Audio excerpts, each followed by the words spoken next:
همیشه و همه جا نظافت حرف اولو میزنه. یکی از ضروریات در امر استفاده از سبزیجات و سیفیجات نظافت اوناست که واسه همه رستوران‌های صنعتی لازمه. اما این مشکل با این دوتا محصول کاملا حل شده. محصول رو میخری، با این میشوری و با این خوش میکنی و بعد استفاده میکنی.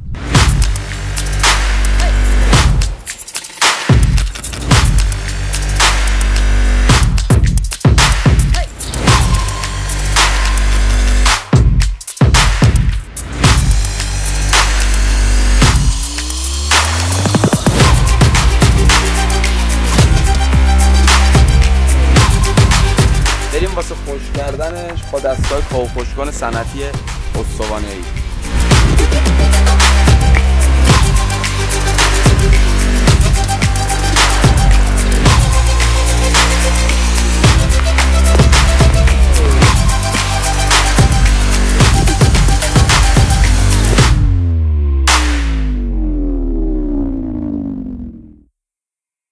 دور درب این محصول یه دونه میکروسویچ تعبیه شده. زمانی که در رو وا میکنید به صورت اتومات قطع میشه. به خاطر همین ایمنی دستگاه خیلی بالاست.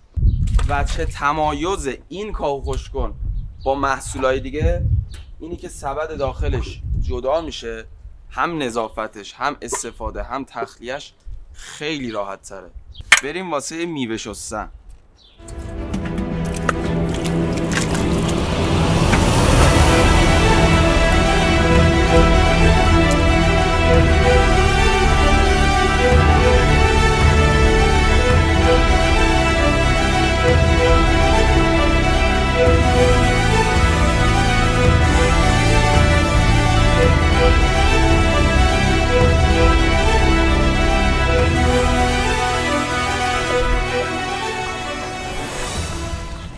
یکی دیگه از مزیت‌های این محصول اینه که شما به نیروی انسانی نیاز دیگه ندارید و توی وقتت کاملا صرفه‌جویی میکنید.